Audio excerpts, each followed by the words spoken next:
Hello once again to all my dear students of class 5th. This is Priyanka Arora welcoming you all to the virtual classroom of mathematics. So students, let's begin with today's topic. So students, in this video, I am continuing with the same topic, chapter number 9, time. And what topic I will discuss in this video is how to calculate the days. Number of days calculation you will understand in this particular video. So basically, I will cover all the questions of exercise 9E in this video. So let's begin with question number first, part A. And the information which is given here is starting date is given as 5th July. Duration is given as 21 days and we have to find out the finishing date. Okay. Now, to find out the finishing date, it will be very simple when you will draw the calendar of July month. So here I am showing you the image of July month calendar, and looking this calendar, we can easily find the finishing date. How? See, pay attention. It is given that the starting date of any activity is 5th July. आप ऐसे consider करिए कि जैसे कि कोई work हमने start करा है 5th July को और वो जो work है वो 21 days तक continue चला है, तो उस वर्क को फिनिश करने की डेट क्या होगी? अब इसको कैलकुलेट करने के लिए हम क्या करेंगे स्टूडेंट्स, देखिए हमें 21 डेज काउंट करने होंगे जिसमें हम ये जो स्टार्टिंग डेट है उसको भी इंक्लूड करेंगे. सो सी, अगर हम फर्स्ट वीक से स्टार्ट कर रहे हैं जहां से ये वर्क स्टार्ट हो रहा है, अगर हम 5 से काउंट करना स्टार्ट करते हैं तो इस पर्टिकुलर वीक में आ रहे हैं 6 days. Okay, then next week में आ रहे हैं 7 डेज. तो 6 और 7 को जब आप ऐड करते हो तो 13 डेज तो यहाँ पर हो गए. अब हम नेक्स्ट वीक में वापस चलते हैं, यहाँ पर भी 7 डेज हैं, तो 13 plus 7 is equals to 20 days. तो इन यहाँ 24 तक मिलाकर हो गए हमारे पास में 20 डेज. बट हमें कितने डेज काउंट करने हैं? 21 डेज. तो 24 तक अगर 20 डेज हो चुके हैं तो एक और डे काउंट करके हमारे पास में आ जाएगा टोटल 21 days. That means जो finishing date होगी इस particular activity की वो क्या होगी? 25th July. Okay, so that is part A. Now let's move on to the next part, which is part B of question number first, and it is here again starting date of any activity is given 15th May. We have to take the duration of 18 days and we have to find out the finishing date. यहाँ पर कोई काम हमने 15th May को start करा है, okay, और 18 days तक वो काम चला है, तो हमें फाइंड आउट करना है कि फिनिशिंग डेट क्या होगी. तो यहाँ पर अगर आप एक रफ एस्टिमेशन लगाएंगे, अगर आप 15th मई से काउंट करना स्टार्ट करते हैं 18 डेज को, ओके, तो ऑब्वियसली जो आपका वर्क है वो मई के बाद में जून मंथ तक चला जाएगा. तो यहाँ पर आप क्या कर सकते हैं, आप मई और जून मंथ का कैलेंडर रेडी कर सकते हैं रफ के अंदर. आपको पता है मई मंथ के अंदर होते हैं 31 डेज एंड जून मंथ में होते हैं 30 डेज. तो आप मई और जून का एक रफ कैलेंडर रेडी करिए. Here I am showing you the image of May and June month. So देखिए, मई मंथ में होते हैं 31 डेज और जून मंथ में होते हैं 30 डेज. तो आपने पहले एक रफ कैलेंडर रेडी किया. अब देखिए, हमें जो हमारी एक्टिविटी है वो स्टार्ट करनी थी 15th मई से. हमारा जो वर्क था वो 15th मई से स्टार्ट हुआ. हमें कितने डेज काउंट करने हैं यहाँ पर? 18 डेज. तो देखिए हम किस तरीके से करेंगे, हम काउंट करेंगे 18 डेज जिसके अंदर हम 15th को भी काउंट करेंगे, जो स्टार्टिंग डेट होगी उसको भी हम काउंट करेंगे. तो देखिए यहाँ पर जिस वीक से हम स्टार्ट कर रहे हैं इस वीक में है only 1 day. Then next week जो है कंप्लीट वीक, यहाँ पर अगर हम काउंट करते हैं तो यहाँ आ गया 7, तो ये हो गया 7 और ऊपर 1 डे, तो 8 day. Then come on the next week, so next week will again give you 7 days. Okay, इस वीक के अंदर भी देखिए आ गए 7 डेज और उसके बाद में जो नेक्स्ट वीक है इसमें आ रहे हैं 2 डेज. तो टोटल देखिए, जहां से हमने 15 से स्टार्ट किया था वहां पे 1 डे हो गया, उसके नेक्स्ट वीक के अंदर 7 days, then again next week में 7 डेज और ये जो लास्ट वीक है उसमें आ गए 2 डेज. ओके, सो टोटल यहां तक आ गए हमारे मई मंथ में 17 डेज. बट हमें क्या काउंट करने हैं? Total 18 days. तो 18 डेज कब कंप्लीट होंगे? जब हम आ जाएंगे जून मंथ की फर्स्ट डेट को. दैट मींस जो हमारी एक्टिविटी फिनिश होगी वो कब फिनिश होगी? 1 जून को. ओके स्टूडेंट्स, 1 जून तक हमारे जो टोटल 18 डेज हैं वो कैलकुलेट कर चुके हैं हम। तो 18 डेज का जो कंप्लीट पीरियड है वो आकर 1 जून को फिनिश होगा if we are starting it from 15 May. Okay, now let's move on to the next part and it is information given is to find the starting date. In previous two part we have calculated the finishing date of activity और यहाँ पर हमें find out करनी है starting date. Okay, starting date अगर find out करनी होती है स्टूडेंट्स तो हम रिवर्स काउंटिंग करते हैं। फाइन, ये आप ध्यान रखिएगा। और ड्यूरेशन ऑफ एक्टिविटी गिवन है यहाँ पर 38 डेज का ड्यूरेशन गिवन है और फिनिशिंग डेट गिवन है कि वो जो वर्क है वो 22 जनवरी को फिनिश हुआ था। अगर 22 जनवरी को फिनिश हुआ था तो यहाँ पर आप एक रफ एस्टिमेशन लगाइए पहले कि अगर आप अपनी स्टार्टिंग डेट फाइंड आउट कर रहे हैं और 38 डेज का पीरियड हमें काउंट करना है यहाँ पर, तो हमारा जो स्टार्टिंग डेट होगी वो कौन से मंथ में होगी? Obviously it will be in December month. तो आप पहले क्या करिए, आप दिसंबर और जनवरी मंथ का एक कैलेंडर रेडी करिए। Here I am showing you the image of December and January month. So see, जनवरी मंथ के अंदर होते हैं 31 डेज और दिसंबर मंथ में भी होते हैं 31 डेज। तो आप 2 मंथ्स का एक रफ कैलेंडर रेडी कर लीजिए जिसमें 31 डेज होने चाहिए। अब हमारी जो एक्टिविटी की फिनिशिंग डेट थी वो गिवन है यहाँ पर 22 जनवरी के जो भी वर्क हमने स्टार्ट करा था वो 22 जनवरी को फिनिश हो गया। तो देखिए हम कैसे काउंट करेंगे यहाँ पर। स्टार्टिंग डेट को फाइंड आउट करने के लिए हम क्या करेंगे, हम प्रीवियस मंथ में भी जाएंगे। ओके, और 38 डेज टोटल हम रिवर्स काउंटिंग करेंगे। ओके, तो यहाँ पर जनवरी मंथ में आप देखिए 1 से लेके 22 तक 22 डेज तो यही हो जाएंगे। बाकी कितने बचेंगे? अगर आप 38 थे टोटल डेज, 38 में से आप जनवरी मंथ के 22 डेज को सब्ट्रैक्ट कर लेते हैं तो बाकी के क्या बचे? 16 डेज। ये जो 16 डेज हैं ये हमें काउंट करने होंगे दिसंबर मंथ से और बैक साइड से काउंट करेंगे आप स्टूडेंट्स, फ्रंट से नहीं काउंट करना है। आप ध्यान रखिएगा, हम स्टार्टिंग डेट फाइंड आउट कर रहे हैं तो उसके लिए हमें रिवर्स काउंटिंग करनी पड़ेगी। ओके, तो यहाँ पर जनवरी मंथ के 22 डेज हो गए, बाकी बचे 16 डेज जो कि हम कैलकुलेट करेंगे दिसंबर मंथ में से। सो लास्ट वीक देखिए, लास्ट वीक में है टोटल 4 डेज, उसके ऊपर जो सेकेंड लास्ट वीक है इसमें है 7 डेज, तो 7 + 4 हो गए 11। हमें कितने चाहिए? 16 डेज। 11 के बाद में आप यहाँ पर देखिए 12, 13, 14, 15, 16। That means we will stop our 16 days calculation on 16th December. हमारे जो रिमेनिंग 16 डेज का कैलकुलेशन था वो हमने फिनिश करा है 16th दिसंबर पर। सो दैट मीन्स हमारी स्टार्टिंग डेट इस पर्टिकुलर एक्टिविटी की क्या होगी? 16th December. Okay students, is it clear? I am repeating it one more time. हमें टोटल 38 डेज काउंट करने थे यहाँ पर। ओके, और फिनिशिंग डेट गिवन थी 22 दिसंबर। तो हम कैसे काउंट करेंगे? 22 डेज तो हमने जनवरी मंथ में से ले लिए, टोटल हमें 38 डेज काउंट करने थे। तो 38 में से हमने 22 को सब्ट्रैक्ट किया जो कि जनवरी मंथ के डेज थे, रिमेनिंग हुए 16 डेज। 16 डेज हम रिवर्स काउंटिंग से ही काउंट करेंगे। लास्ट वीक के अंदर से हमने ले लिए 4 डेज, सेकेंड लास्ट वीक में से हमने ले लिए 7 डेज, तो 7 + 4 = 11 days, then 12, 13, 14, 15, 16. So that means our starting date here is 16th December. Okay students, now let's move on to the next part and the information for the next part is given as, again here we have to find out the starting date। और अगर हमें वापस starting date find out करनी है that means हमें वापस से reverse counting करनी होगी। और जो इंफॉर्मेशन यहाँ पर गिवन है स्टूडेंट्स वो गिवन है फिनिशिंग डेट है 16th अगस्त और ड्यूरेशन कितना है? 45 डेज का ड्यूरेशन है। So again if we do the rough estimation, अगर हम एक रफ एस्टिमेशन लगाते हैं तो अगर 16th अगस्त फिनिशिंग डेट है तो 16th अगस्त के प्रीवियस मंथ कौन सा होगा? लाइक अगस्त का प्रीवियस मंथ कौन सा होगा? तो अगस्त का प्रीवियस मंथ होगा जुलाई।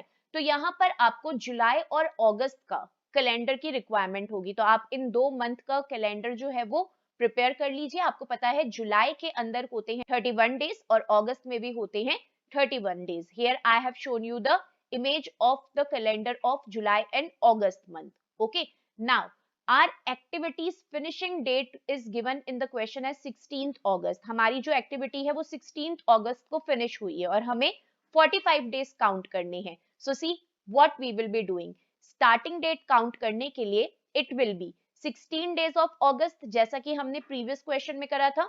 करंट मंथ में से जितने डेज काउंट हो रहे हैं हम पहले उतने डेज देखेंगे. यहाँ पे जो करंट मंथ है वो है अगस्त, तो अगस्त के अंदर से कितने डेज हम काउंट कर रहे हैं, 16 को इंक्लूड करके टोटल 16 डेज. अब टोटल ड्यूरेशन हमें कितना लेना था, 45 डेज का. 45 डेज में से 16 डेज हमने अगस्त मंथ में से ले लिए, तो कितने रिमेनिंग रहे, 45 में से आप 16 को सब्ट्रैक्ट करिए, आ जाएगा 29 डेज. अब इन 29 डेज को हम रिवर्स काउंटिंग के थ्रू काउंट करेंगे जुलाई मंथ में. Okay, 29 days from July month we will count. So after counting जब आप टोटल 45 डेज काउंट कर लेंगे, रिवर्स काउंटिंग कर लेंगे, तो आप 3 जुलाई पर आ जाएंगे. किस तरीके से आएंगे, देखिए मैं बता रही हूँ. हमें कितने रिमेनिंग डेज काउंट करने हैं, हमें 29 डेज रिमेनिंग काउंट करने हैं. तो आप ये लास्ट वीक में देखिए, लास्ट वीक के अंदर कितने डेज हैं, यहाँ पे 1 2 3 4 5 6 डेज हैं लास्ट वीक में. देन सेकेंड लास्ट वीक के अंदर कितने डेज हैं, यहाँ पर है 7 डेज.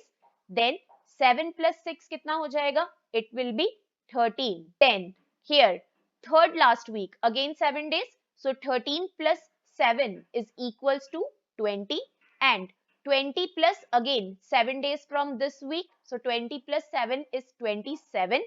हमें 29 डेज काउंट करने हैं, तो यहाँ 5th तक हम काउंट कर चुके हैं 27 डेज. अब देखिए 28 and 29, so like this we will reach on 3rd of July. इस तरीके से हम 3rd जुलाई पर पहुंच जाएंगे. तो जो हमारी स्टार्टिंग डेट होगी इस पर्टिकुलर एक्टिविटी की, वो क्या होगी, 3rd July. Okay students, again I am repeating this for you. अगर स्टार्टिंग डेट फाइंड आउट करनी होती है तो हम रिवर्स काउंटिंग करते हैं. तो रिवर्स काउंटिंग करने के लिए आप 16 से ऑपोजिट 45 डेज काउंट करेंगे. ओके, तो यहाँ पर 16 डेज तो अगस्त मंथ के ही हो गए, और जुलाई मंथ में जब हम गए तो लास्ट वीक में थे 6 डेज. देन यहाँ पर 7 डेज, तो 6 + 7 I told you 13. 13 + 7 days of this week, so 13 + 7 is 20.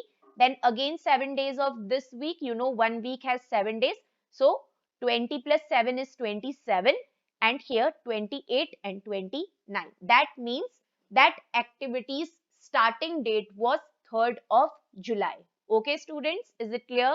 Now we will be moving on to the last part of question number first, and the information given here is starting date is given, duration of days is given 36 days, and we have to find out the finishing date of the activity. अगर finishing date find out करनी है तो हमें reverse counting नहीं करनी होती है, तब हम normal counting ही करेंगे.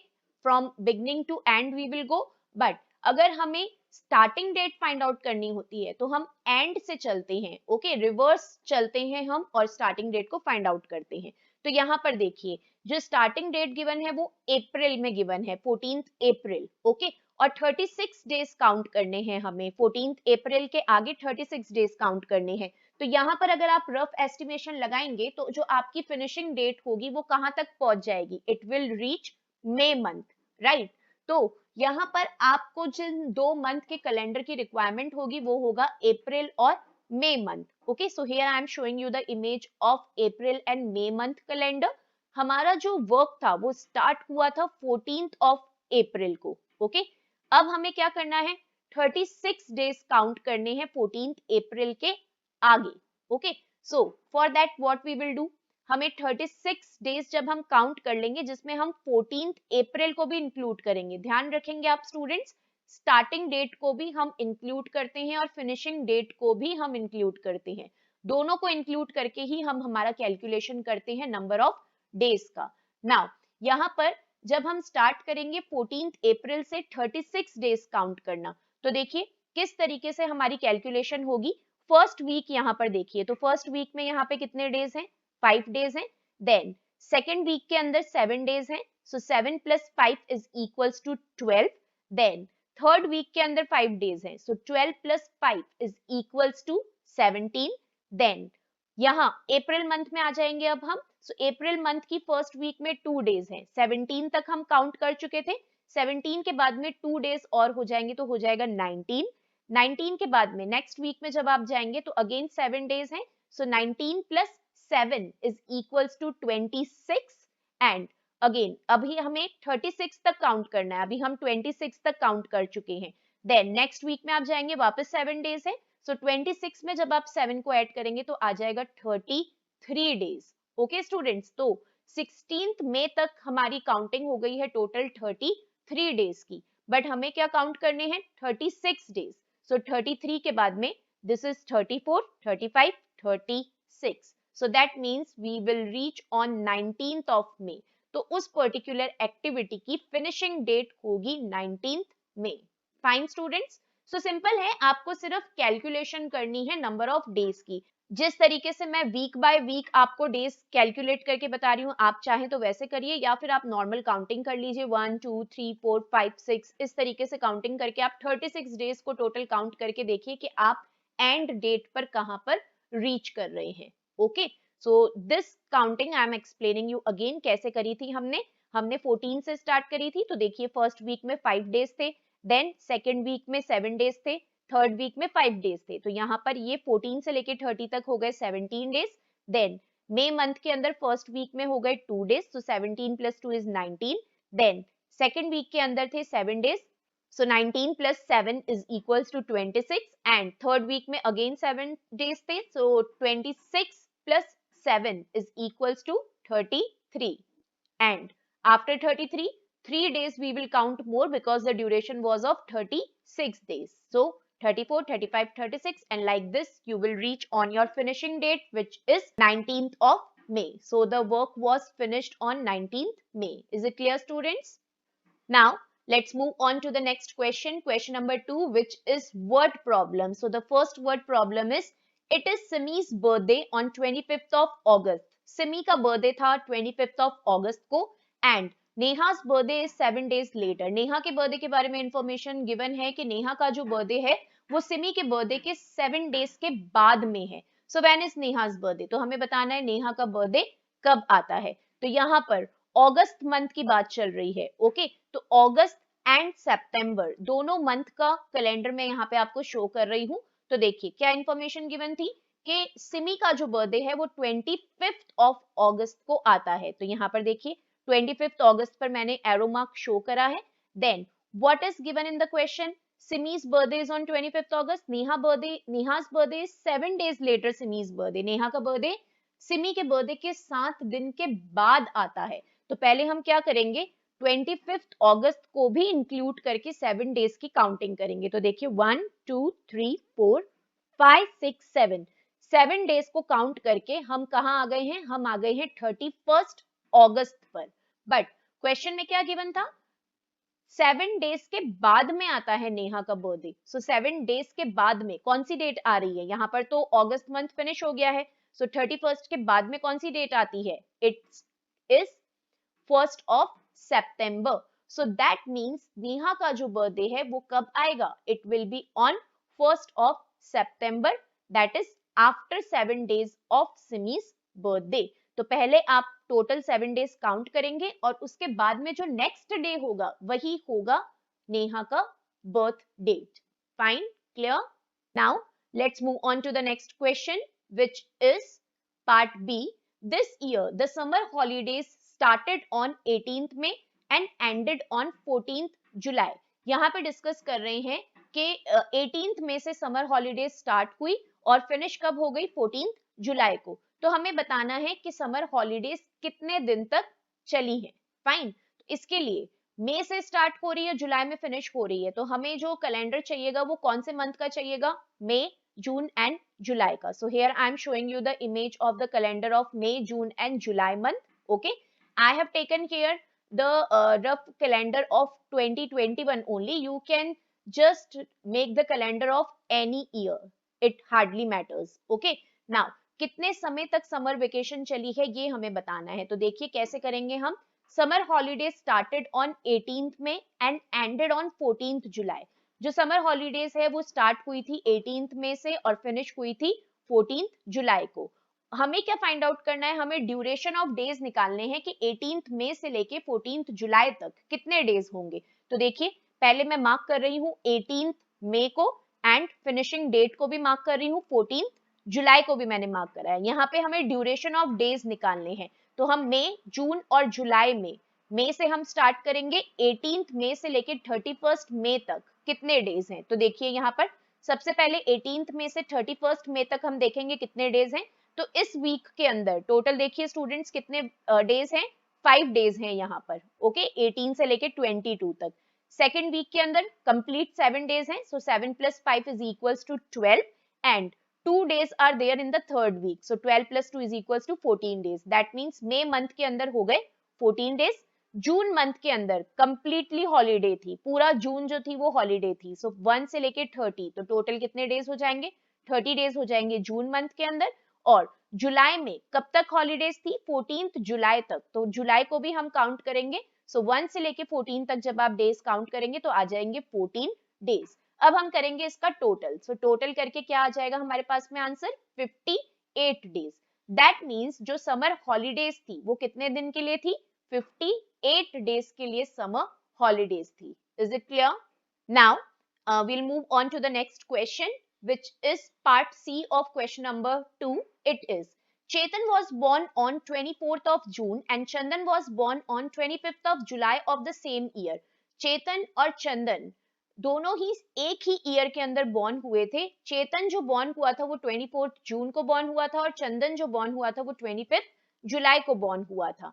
Now who is Elder and by how much? अब चेतन और चंदन में से कौन बड़ा है और कितना बड़ा है? So for this we need the calendar of June and July month. So here I am showing you the image of June and July month calendar. चेतन जो born हुआ था वो कब born हुआ था? He born on 24th of June. Okay, so यहाँ पर चेतन के लिए हमने एरो मार्क शो कर दिया है एंड चंदन का बर्थ हुआ था 25th of जुलाई को। ओके, सो हियर इज चंदन। अब देखिए हमें बताना है दोनों में से एल्डर कौन है, तो ऑब्वियसली चेतन का जो बर्थ था वो चंदन से पहले हुआ था, तो जिसका बर्थ पहले होता है वही एल्डर होता है। तो यहाँ पर Chetan will be elder to Chandan. So here I have mention Chetan is elder to Chandan.